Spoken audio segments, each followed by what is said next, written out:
Yay, we're live. We are live. We are live. I still don't see a link, but let's see. I'm going to see if I can find us in LinkedIn. Can you hear me, Sandra? You can hear me? I can't hear you, though. Suddenly. What Oh, there about you now? go. You can hear me? Yes. Yes. Okay, I'm just checking Okay. to see if I could actually see us on LinkedIn. I know. That's what I was trying. It says we're live. It actually does say that. Okay. Well, oh, I Yes. can see us. Look at us. There we are. It works. It works. Okay. So, Working.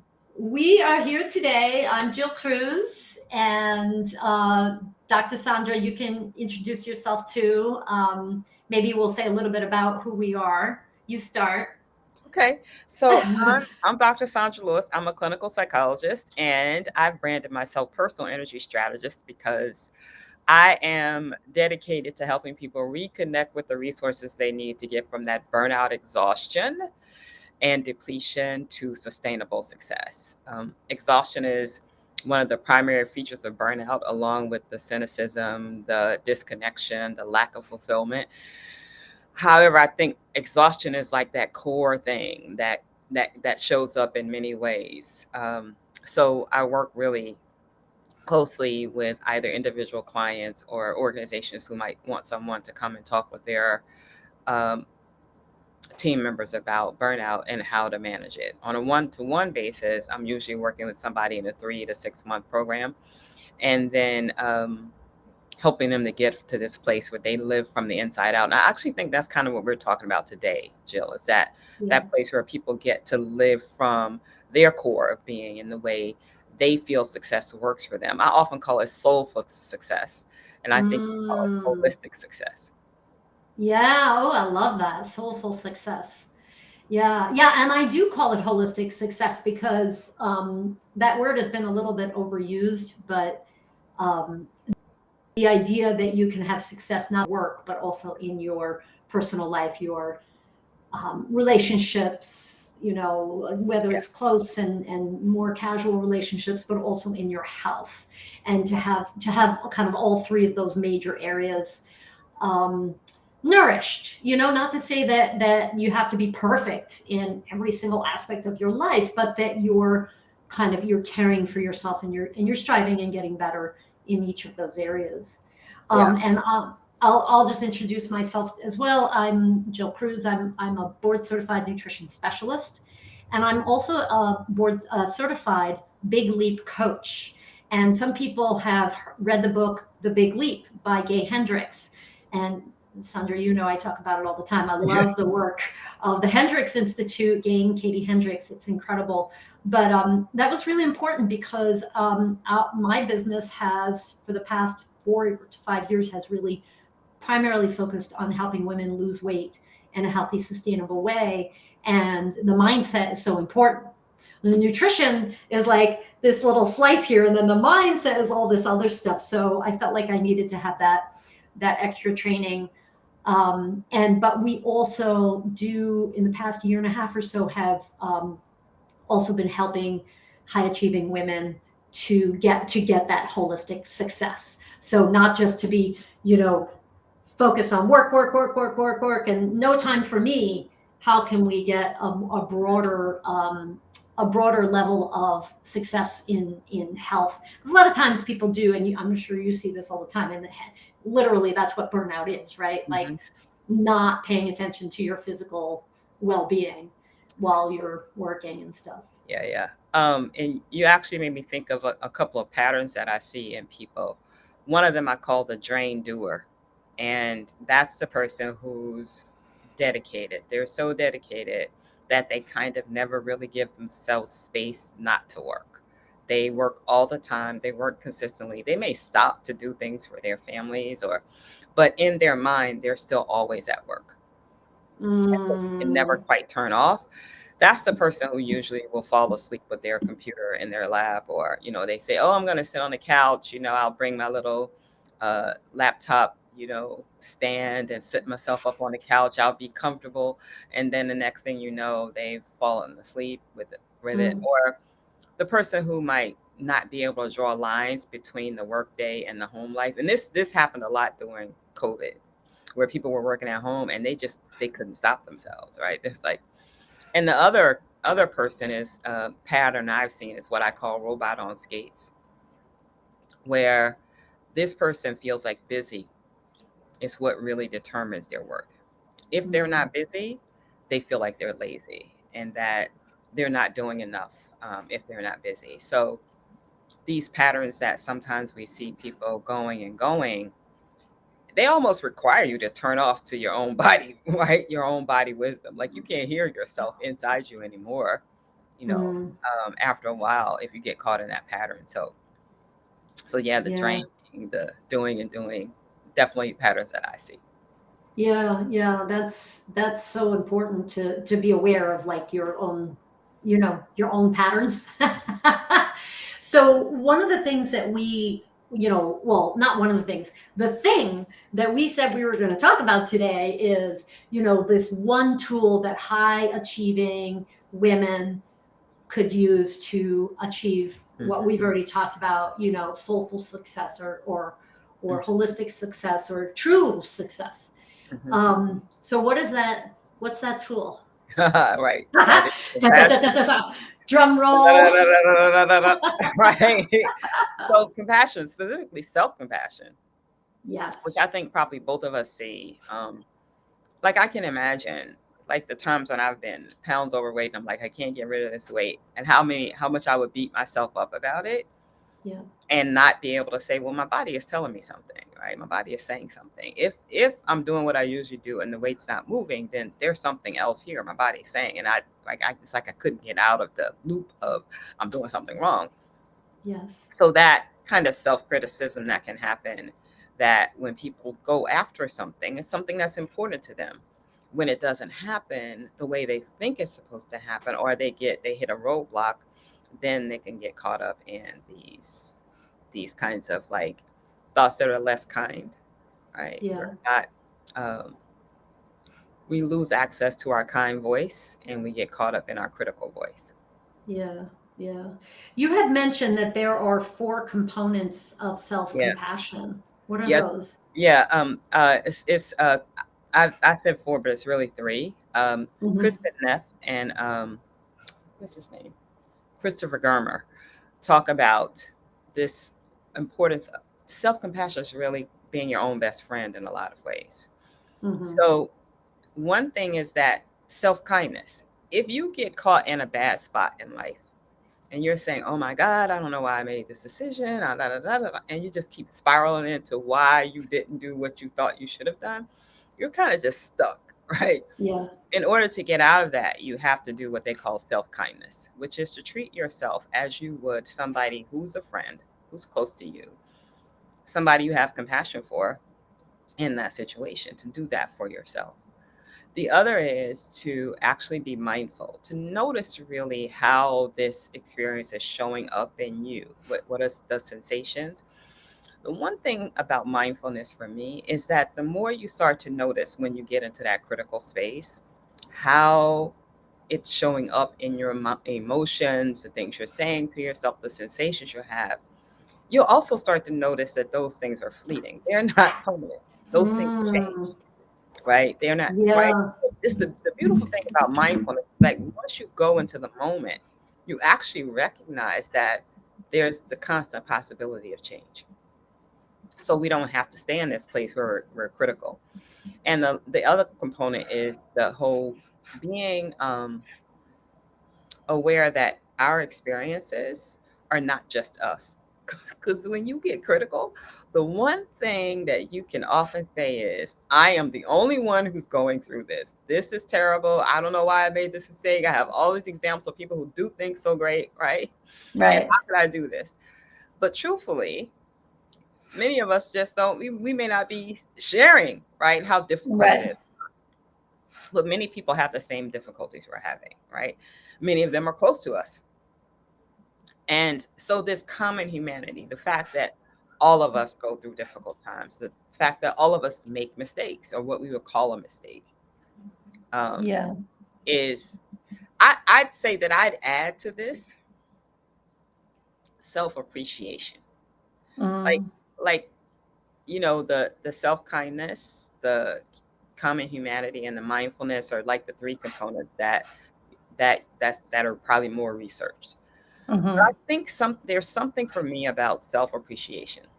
People have challenge they self-love, where you're supposed to stand in the mirror, those exercises where you stand in the mirror and tell yourself how wonderful you think you are. Sometimes people have a difficult time with those, right? Absolutely. Right. Um, so I think sometimes, in order to get us to this place where we're acting in loving ways toward ourselves, is to first just start with self-appreciation, right? What can you Mhm. appreciate about what you've done to get to where you are? It may not be all the way, right, to where you want to be, but can you appreciate not only Yeah.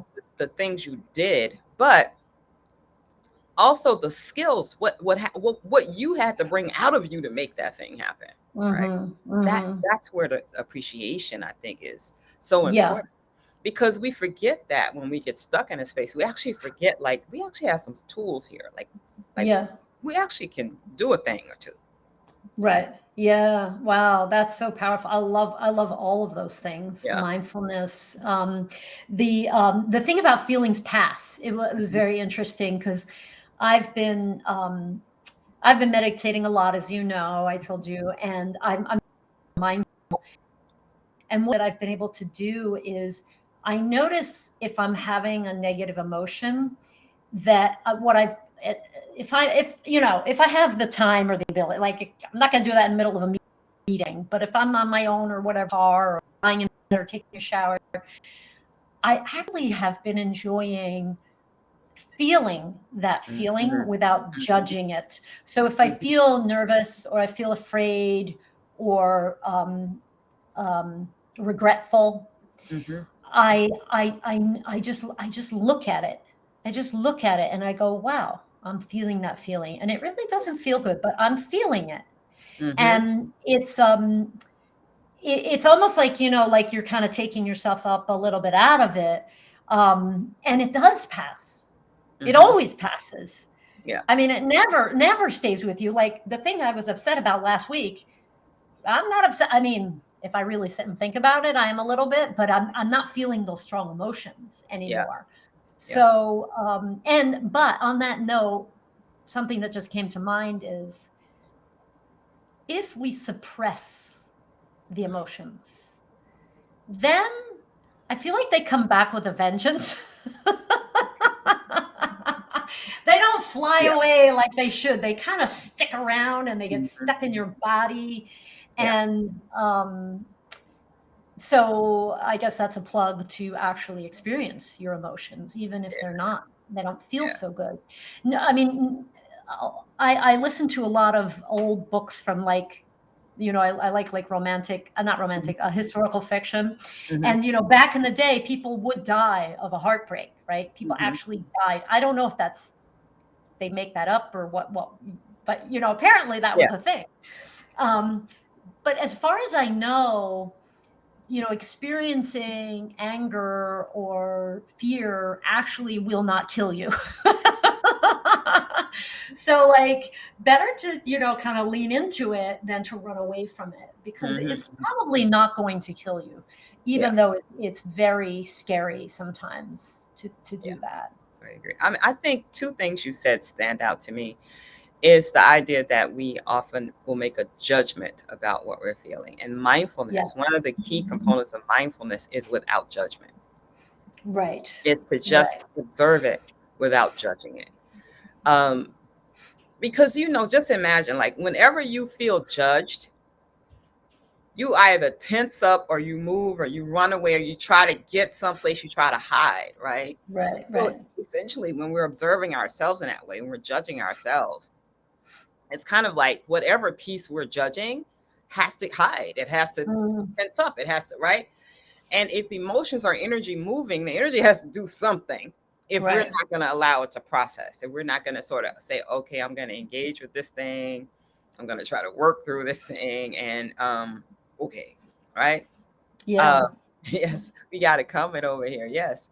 Um, Oh, it's you're like, looking on LinkedIn? yeah, it looks like somebody's commenting. Yes, fear, fear will not kill you. So true. Absolutely, right? So, so if if we get to the point of judging it, that might actually lead us more to that place of suppressing. And if we're suppressing Yes. energy that's moving, right? Emotion, energy moving is essentially, right, a key component of emotion. Then Yeah. we are going to get to this point where we're missing something, or we're feeling tight, and we can't really process, we can't hear what Yeah. this emotion might, we can't treat it as a signal that's guiding us to a better Yeah. place. Yeah. Yeah. Yeah. That's such an important thing to note, that Mhm. we see negative emotions or negative experiences as something bad, Mhm. but within that, and I think you were also saying that earlier about, learning from the challenge, like that resiliency or Mhm. whatever that we develop, our strength. um Look, as far as I know, I don't think that any of us are going to get through life without any hardship or Yeah. challenge, Yeah. right? So it's a choice. It's a daily, even an hourly or minute by minute choice. Mhm. Mhm. Am I going to face these challenges? How am I going to face Yeah. these challenges? Yeah. And ultimately, I think we all reserve the right to be a little miserable sometimes and to Yeah. not want to deal with our emotions. Like that's just part of, I think, again, that's part of having that compassion. Mhm. But then the question is, when do we kind of pick ourselves up and deal with it and eventually learn from it? Like Yeah. why was that challenge? I don't know why, but I tend to do that a lot. Like I've had my car broken into twice, one in Italy many years ago and one not that long ago. And I'm like, why? Like what lesson do I have to learn here? Maybe it's that I don't leave my purse in the car, but Mhm. Mhm. but that's like a simple example of just learning Right. instead of just thinking of it as all bad. And you can't do that if you're suppressing your reactions and all of that. Right. And you know, what I usually will say to my clients is, if something is going on inside of you, it's something there, you can use it. It's there to Yeah. help you, right? It's Yeah. not, because I remember this. I actually, two of my qigong grandmaster said something very similar, and then I heard Thich Nhat Hanh on a video, was talking to a kid who was saying, "I want to get my anger out," and he Mm, said, "So, do you think somebody came and poured this anger into you?"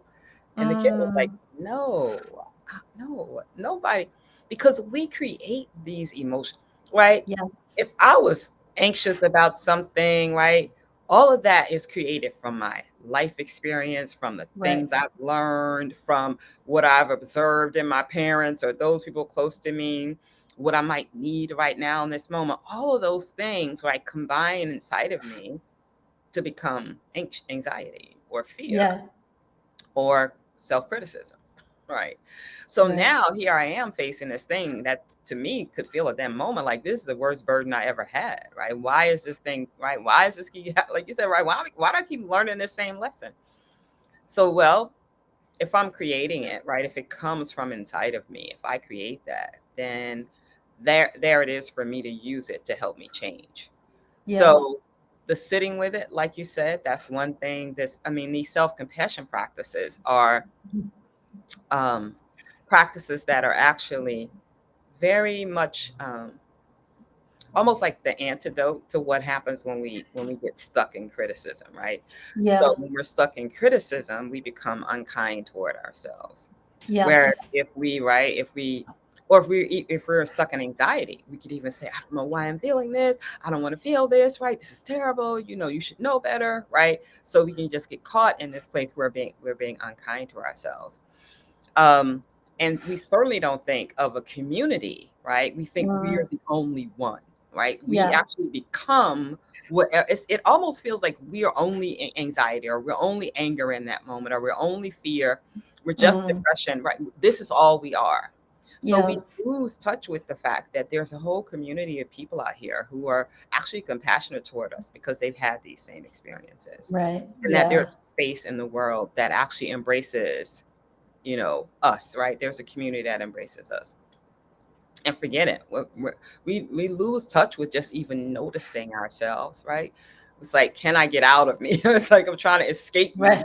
right? Right. Right. Rather Right. than Right. trying to be with me, which is the more mindful thing to do, is to be with me. Right.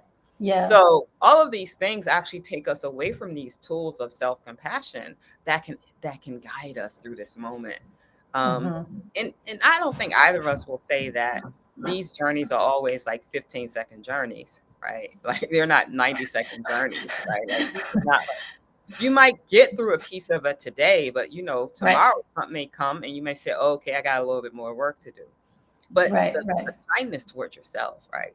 The kindness, the being mindful, the recognizing that you're not alone, all those things, you can just keep using them. You can just keep coming back to it no matter how much it shows up. Yeah. Well, and I would say, and I know you're going to totally 100% agree with me on this, is in order to have the wherewithal to practice self kindness and mindfulness and to remember that you're not alone or practice appreciation, meditation is by far the best tool Yeah. because it brings you it. I'm still trying to articulate how powerful meditation is for me, and I think for everybody. um, it brings us back to ourselves and it helps us reconnect with ourselves. Mhm. And I believe that we all have, you said like a core, I think you said a core being.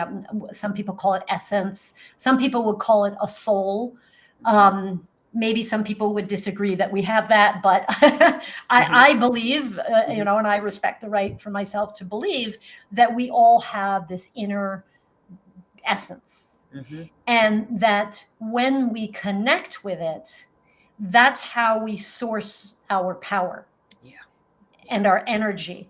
Yeah. And it's actually a spring Mhm. within us, right? It's an unlimited supply. Mhm. But it's hard, right? Because life gets in the way. Life is Yes. like hiding the spring from us, but it's always there. It's Mhm. always there. It's always there. And Yeah. how can we connect with it? Mhm. Well, meditation is a very powerful tool that we can use, because then once we kind of reconnect, even if it's just for a fleeting moment, then we can develop that wherewithal to practice self-love or practice Yeah. mindfulness or all of Yes. those Yeah. things, you know. Yeah. And I So think of meditation as a self-kindness practice. yeah, Yeah. absolutely. And for some people it's, prayer. I don't know if I really personally would distinguish too much. I mean, prayer is different, I guess, but I think there's a lot of that connecting that's happening. For Mhm. some people it might be, just being silent Mhm. or being in nature, Yeah. or even honestly sometimes you're just sitting with a loved one or a pet Mhm. and you feel that connectedness to Mhm. yourself, to Mhm. love. Yeah. So that's where, because I think that so many times, and I think you said that earlier, like stand in front of the mirror, I love myself, I love myself. It doesn't feel authentic. Yeah. I don't believe that. Mhm. So how do I source that self-love is by connecting to myself. Mhm. um, so that's my little 2 cents about that. Yeah. And um, when you said meditation, one of the first things that popped into my mind was that I read this book I just fell in love with recently called The Awakened Brain. Hmm. And at one point in the book, she talked about it's actually the neurological basis of spirituality, if you will, right? That Oh, literally yeah. there's wiring, and we actually have the wiring that that leans us towards spirituality, right? Right. We're wired to be spiritual, essentially. So, but one of the things she talked about, and she has a lot of different researchers that she features in the book, but she talked about these what the alpha waves that occur when we reach a right when we go into meditation and we just begin to withdraw our senses from the world and be Yeah. inside of ourselves until we reach this alpha wave, you know, brainwave. Yeah. That those waves also exist in nature. So in Mm, essence, right, we're tuning to these natural waves that are around us. So when someone goes out in the woods and they just say like, I cannot manage this, I'm going for a walk in the woods, and or they go to a park and there's a tree that they feel called to and they at this tree, right there, we're literally matching, right, this yeah. wave that exists in nature that helps us to find that peacefulness inside us to connect deeply within. We Yeah. also match that, right, that wave shows up in us. So it's for me, it was a reminder of how these ancient teachings like Taoism, Mhm. Mhm. right, Buddhism, and this whole idea that we're a part of something so much bigger than what we see in front of us are now, right, research is giving us, right, the sort of westernized evidence that these Yeah. connections really do exist between us and the world around us, and that they're helpful to us. That Yeah. this whole, what is it called, foresting or forest bathing, and Forest how, bathing. Yeah. right, this is related to people having better like stress management. Can you Mhm. imagine that literally just adding time in nature helping you have better cardiovascular health, right? Yeah. Helping you Yeah. have better stress management. That tells you what, that the message of that to me is that what you need is right here. It's Yeah. right next to you. Just start to begin, right? Just start to say, oh, wait a minute. Nature is always here. So Yeah. there's always here. There's always also for me here. There's always a part of me that knows this rest, that knows this ease in myself, right? And Mm. there's even a yoga sutra that says there's a part of us that is peace beyond words, Mm. peace beyond words, right? So to be able to tap that and to just recognize that even amidst the craziness, right? Yeah. Even tornadoes have like the core, it's completely calm, right? Yeah. It's like Yeah. it's still in the Yeah. core. It's a swirl around the core, right? So Right. there's always this kind of core place where we can come back to and find kindness. We can come Yeah. back to that place and find this ability to settle and to hear what our experience is teaching us and to be more kind to ourselves. Yeah, that's beautiful. It's always there. It's always accessible to us. But I know for a long time I struggled with meditate. I'm like a recovering, not one of those people who walked around going, I can't meditate because my mind is too busy. Like I'm like the classic person who's like, I can't meditate, or let me hurry up and meditate. It's not working, Okay, I'm done. So yeah, okay, I'm done. Let me put the timer on. Um, and it was really hard for me to get into that alpha state until I understood, first of all, the brain waves of beta, alpha, theta, delta. I was like, oh, again, like speaking in the more Western terminology of like, oh, you can measure your brain waves, and it's just a matter of like frequency here. Okay, that makes sense to me. But having a tool to move into that deeper state, which Mhm. I don't know a lot about yoga, but from what I understand, the movement part of yoga is sort of the initial Yes. part, right? Like actually yoga is this whole practice where it gets layered deeper and deeper and deeper, and you kind of have to work your way into it. Mhm. And so for me, a lot of times physical activity was a way to calm my mind. So I would either do some light stretching, or I would take a walk, or even just exercise and afterwards notice I felt calmer. Mhm. So I think that the average modern person, especially the woman or the man who's very busy and considers themselves to be a high achiever or ideally a high performer, um, it's hard for us to turn it Mhm. off, and to Mhm. just and to access that inner peace. Like, how the heck do I do that? So I personally, and I know you do yoga nidra, I Mhm. do the Silva method, and I'm sure there are many other ways to access that. But I think I don't want anybody to think that, um, just because you're sitting down, closing your eyes, you're not accessing that peace, Absolutely. that there's something wrong with you, because that's just, I think, our modern world Yeah. that we live in. And so find a tool that works for you to bring you into that deeper state. Yeah. And I think the whole everything I've studied is ultimately, it's not about this being a thing we do over there, right? Right. It's about how do we keep threading this through every part of our lives, right? So Mm, just think, like for yoga nidra, like meditation can bring us to that alpha state. Yoga nidra is a practice that can take us through all states of consciousness, from waking into deep sleep, that delta, right? So the important thing to recognize, and one of the things that helps us recognize, is that every transition is a moment when we can be quiet. Every mhm, transition. So you could be a provider who's constantly, going from room to room, providing services to people, right? In an office, let's say you're in a medical office and you got patients lined up. But every time, like this is one I've seen physicians do, every time they touch the doorknob to open the door, that's a moment of transition. yeah. It's a moment when they can just drop into that feeling of being at peace beyond words and walk into the room with that feeling. Mhm, It's ultimately about knowing what this feels like inside of you, so mhm. that you can just keep allowing yourself to recreate it over and over again.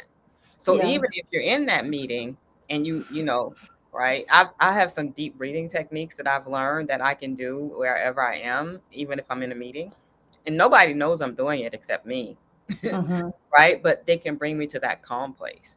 So Yeah. I think it's about us learning how to weave these things in, Yeah. so we don't Yeah. feel like, oh, we got to stop and do it. We got to stop and do it. It's more Right. like, how do we keep living in a way that allows us to carry this with us, that Yeah. allows us Yeah. to be right? And it doesn't put us to sleep. It actually brings us a deeper awareness, Right. right? Yeah. So it's not like, okay, we're out, right? Right. Right. So, It reminds me in a way, like for me, I personally have found that the only way that I'm able to weave that consciousness into my throughout my day is that I start my day with a meditation and I end my day with a meditation. mm-hmm, It's and maybe over time mm-hmm, I'll need that less and less. You know what I mean? Like I feel like I've been ramped up and hyper for so long. It's only been in the past couple of years that I've really started to kind of unwind a bit. Um, with when I do that, I feel like I have a buffer. I have I'm like mm-hmm, a little bit more fluffy, mm-hmm. So I'm still trying to figure out how to describe it. It's like Yeah. I'm wearing a nice warm coat, although in the summer I don't want to say that. But it's a protection, but it does make it easier for me to kind of, and I have my own little techniques that I do, like counting down from 3 to 1, or just bringing my fingers together like this, or Mhm, taking a couple of deep breaths, mhm. that can bring me back. But I'm not at the point where I can weave that into my day without also checking in to myself and connecting with that meditation, like pretty much every day, morning and night. Yeah, no, and I think that's great, because we do live a High high tension. demand, a high tension kind of life, right? Yeah. You're managing kids and parents and all these things. You're managing Yeah. businesses, you're managing goals, you're managing projects. So there's a lot going on at the Right. same time. And most Yeah. of us live in this way, where there are several things going on at once. So having those bookends on your day is a perfect thing. And then throughout the day, having these small practices that just help you keep sustaining yourself. Right. I Right. think that's the way we do it. Yeah. We Yeah. find what works for us. Sometimes for me, it's just like, yeah, I can't get any more work done right now because my mind is not settled enough. So Right. let me just put on my walking shoes, go Yeah. outside, maybe with some music in my head, maybe with a book, but just maybe with the birds, and see what birds I Mm. notice, right? What Mm. trees I Hmm. notice, what plants I notice, what pops out to me. Yeah. That's nice. Yeah, just right. So in that moment, because now, right now, knowing that the earth herself, right, has these alpha waves that are just kind of out hanging out, I'm like, yeah, let me go out in the alpha waves, right? And, Get a tuning fork. right? Let me just connect with the waves and, find my meditative space, right? So in Yeah. that, we get to kind of burn off the sort of excess that feels like it's just running all over the place. We get to settle it. We get to Yeah. direct it, right? Yeah. And Yeah. then we also get to tune in to something that Yeah. helps us find a Yeah. little bit more calm. So I don't Yeah. think there's any one way for us to do it. I think both of us believe in this. Like when you started talking work with your nature, I was like, yeah, Jill, that right there, that's it. This whole idea that you are literally the solution, right? For me, right? Mhm. You are literally this, right? You are, right? It's my tagline is plug into the power of you. You are the Mm. source that you Yeah. need to make your life the best one, right? The one Yes. that works Yeah. for you. And in any given moment, that could be something different, right? I always ask myself, what does this have to do with who I came to the world to be? And I might be able to connect it to my purpose. However, in that moment, I have to also say, what can I give in this moment? Hmm. I have to be aware of what can I give in a moment. Like I can't Yeah. always go whole hog. Right. Yeah. Yeah. Yeah. When you were talking earlier, I was reminded of fun too, because like today I took a Zumba class, which I'd rather do like a hip hop class, but whatever, that's what they have at the gym. And I'm in there and I'm like, there's a whole dialogue going on. Like, I'm not doing this that well. That woman in front of me is doing it better. And why is the music so loud? And how these steps are too complicated. Why don't they make it easier? And then after about 20 minutes, I was like, why don't I just have fun? Yeah. Yeah. Why don't I just stop the dialogue and just enjoy it? And I was like, duh. Yeah. Yeah. Right. So sometimes I think it's just a reminder to yourself to just relax and have some friggin' Yeah. fun, for God's Yeah. sakes. Yeah. I like to say, just be curious. Right? Like that Yeah. kind of curiosity, like when you want to learn something, you're really excited about it. Like, yeah, I'm just gonna be curious. So today I might learn the first three steps. That's all I got today, but I'm happy about that, Yeah. right? Yeah. I can appreciate again the self-appreciation, right? Yeah. Appreciating And the yourself. compassion, Yeah, right. like not being perfect, right? Yeah, Like I actually don't have to be good at Zumba. There's yeah, no reason for me to do that. yeah, Like, yeah. yeah, Wow. Well, it's 1:38 yeah. and we were supposed to be like a This is half hour, although I feel like you and I could just talk we forever and could. ever about this stuff. But I don't know, maybe we should wrap it up. Is there any last thoughts that you want to? um, I just want to bring us back to these. I added a fourth component, but this self-kindness, right? Being kind to Mhm. yourself, recognizing that there's a whole community of people who are working to be their best just like you, and sometimes not being as good as they want to be that day. And also to just notice, right? To notice yourself without judgment, right? And then lastly, to appreciate yourself. Like Yeah. really appreciate yourself. Yes. Thank you so much, Rosie. We appreciate you. Yeah, thank you. We really Thank do. you for the comment. Yeah, it's nice. It's That was nice. fun, Jill.